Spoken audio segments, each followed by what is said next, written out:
This story may not be family friendly, so I'm just letting you guys know in advance. I mentioned this on my main channel segment today that I often avoid saying certain words not because of YouTube censorship, but because I actually get a ton of emails from people that talk about how they're like, they play my videos in the car with their kids and they want to make sure that if I'm talking about like serious issues. So you are getting that advanced warning. The story is about a drag queen who, quote, destroys drag queen story hour and woke culture. This story from the Post Millennial.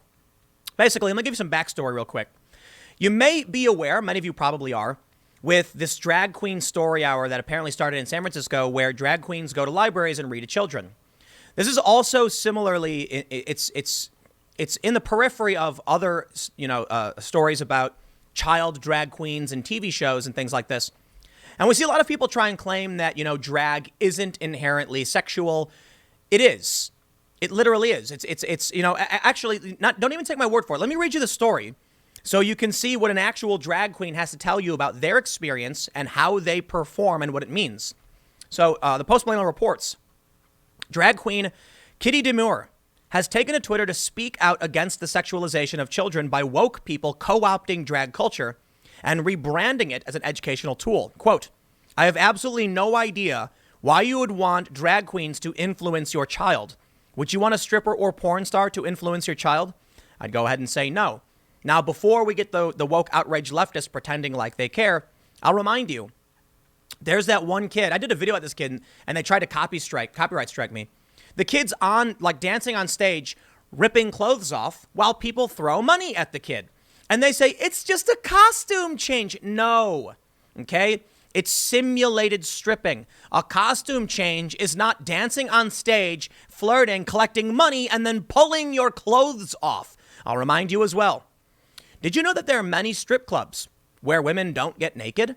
They just do a costume change. I think this is one of the big things that these liars, they say, oh, it's just a costume change, and they're trying to downplay what's really going on because they're creepy, to say the least. But a lot of regular people who ignore it and say, oh, it's the costume change, that's what they told me. Have you ever been to a strip club? There are a lot of jurisdictions that don't allow full nudity or even partial nudity. So the women will wear like a bra and panties and they'll slowly remove their clothes on stage for money. It's literally the same thing. And drag is simulating that. So yeah, anyway, let's read. I say Demure notes that just as you wouldn't take your kids out to see porn stars or strippers read stories while in full dress and makeup, you shouldn't take them to see drag. There's an effort to introduce kids earlier and earlier to adult sexuality. The idea is that this will help kids be more open-minded and understanding about the difference. What it really does is normalize deviant adult behavior in children's minds and override their own instincts. Giving children access to sexual content makes them think this kind of thing is for them. It opens doors that should stay closed until a child is of age. Demure says here what all of us know. Drag culture is adult entertainment. The look is sexualized. The names are sexualized. In fact, the entire concept of drag is a send up of beauty queen culture. Beauty queen culture is sexualized as well. And while that is sometimes subsumed beneath the surface, it's obviously fully part of it. That's what drag plays on. Drag can be lots of fun, but it's grown-up fun, not for kids. Now, here's where I think there's a big deviation between the right and the left. The left seemingly has no limit, right? It's like Jordan Peterson was saying this, that the right knows when they go too far, the left doesn't.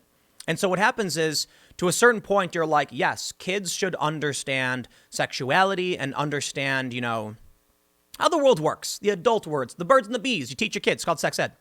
But there's a big difference between explaining like reproduction and letting kids slowly socialize and develop themselves to figure out what they like and what they want, and showing kids things that are fringe, completely fringe. So listen, there are some people who are into really, really messed up things, probably because of weird traumas that happened throughout their life, and it influences you. By having some of these more fringe elements, which by all means you're free to do, shown to kids, it's exposing them to a continuation of a similar form of whatever, developed an individual. So I'll put it this way. If you're an adult and you're into foot stuff, right? Yeah, I don't know where that comes from, but hey man, you do you. It's not a big deal, right?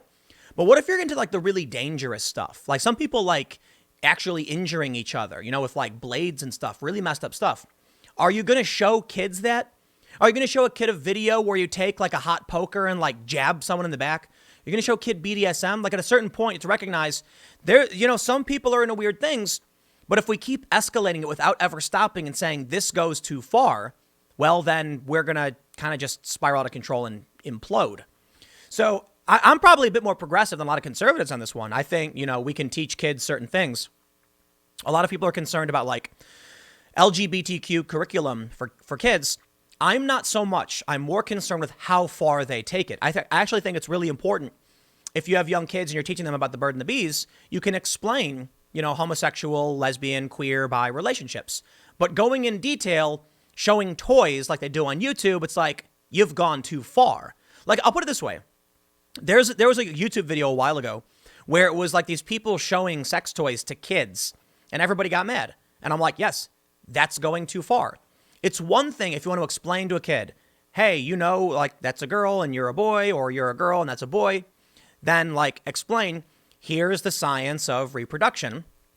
And that makes sense. At a certain point, you got to teach kids about the birds and the bees. It's a known thing in all families, in all households. Eventually have that conversation. In today's day and age, we're much more accepting of, LGBTQ relationships. So I think it's important to tell the kids that too. You simply tell the kid, while most people are attracted to the opposite sex, some people are attracted to the same sex, or maybe even both. And that's all you really have to tell the kid. You can explain what transgender is and what queer is, but whipping out toys, giving demonstrations, and doing shows, see, that's going too far. It's no longer about teaching the kid about the reality of the world. It's about exposing them to it. And to a certain extent, it goes too far. Like, so I'll put it this way. When they do sex ed, as far as I know, for like kids, standard old, do they whip out toys and then have like the boys and the girls play? Like, no. They actually separate the boys and the girls, as far as I understand, and explain things to them, right? But when you look at these YouTube videos, it's like, they call it, like LGBTQ sex ed. And I'm like, yeah, but why are they going as far as they are? You know what I mean? Like explaining kinks and like code words. That has nothing to do with education. That's cultural development. That's weird. So you look at this, and this is where it goes beyond too far, when you actually have kids ripping their clothes off for money. For a little bit more. They say pushing drag on kids, normalizing sexualized behavior within an educational frame does a disservice to kids who are initiated too soon into adult sexuality and to queen culture, which is better off not being tagged with tendencies towards, porn.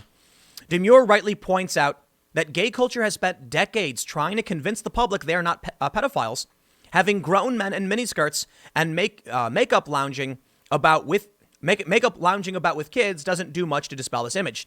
Drag Queen Story Hour was founded in San Francisco and has taken North America by storm. LGBTQ plus activists and children librarians tout the events as wholesome affairs where kids can get cozy with cross-dressing adults with provocative names and hear stories about gender nonconformity and sexuality. When conservatives and gender-critical people speak out against the phenomenon, their motivations are called into question. Demure is telling a truth that her community doesn't want to hear, which is not wrong. No, I disagree. I don't think Demure is saying something her community doesn't want to hear. I think there are bad actors who are getting away with it because people are scared to do anything about it. I'd be willing to bet that a good majority of the people in the LGBTQ community feel the same way and don't want to be smeared. You look at Jessica Yaniv. I'm sorry I have to say the name, but this person is reviled across the board, left and right, LGBTQ or otherwise. Nobody likes Yaniv. They understand that. So you look at this weird fringe stuff that's going on with like Story Hour, and it's basically bad actors taking advantage of the fact that people are scared because of woke cancel culture, and nobody wants to do anything about it. Let's read a little bit more. They say they want to reframe drag queens as not only children's entertainment, but a valuable component of their education is a kind of intentional confirmation bias.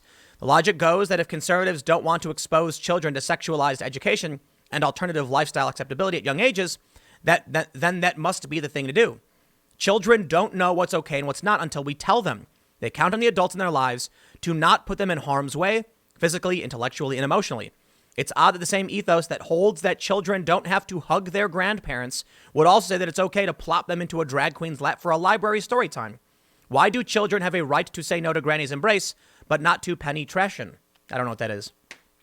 The most shocking thing you will find about Kitty D'Amour online is not that she reads erotic literature to children in a library, or that she encourages Desmond is Amazing to dance for adults, but that she supports the current U.S. president. She spoke out against drag culture in the Walk Away Project, saying that she's encountered racism in the community, and as someone with a black husband, this was not okay. D'Amour's mission is to bridge the gap between the gay and conservative communities. Part of that is to reinforce the idea that drag is for grown-ups. And of course, she's right. If you want a great drag show, go see one. It can be lots of fun, but please, leave the little tykes at home. Drugs, sex, and lascivious behavior are all well and good, but they're not for kids. That's actually a liberal position. You know what's really funny? Media Bias Fact Checker says that post-millennial is right-wing. I find it funny that you can literally be anti-traditional. You can say something like, hey man, by all means have, LGBTQ relationships and marriages and do whatever you want. Just, leave the kids out of it. And that's a right-wing position? So you're saying that what differentiates the right and the left is that the left is okay with kids going to drag shows and the right isn't? I don't even know what's going on anymore, man. But I'll wrap it up there. Stick around. I got one more segment coming up in a few minutes, and I will see you all shortly.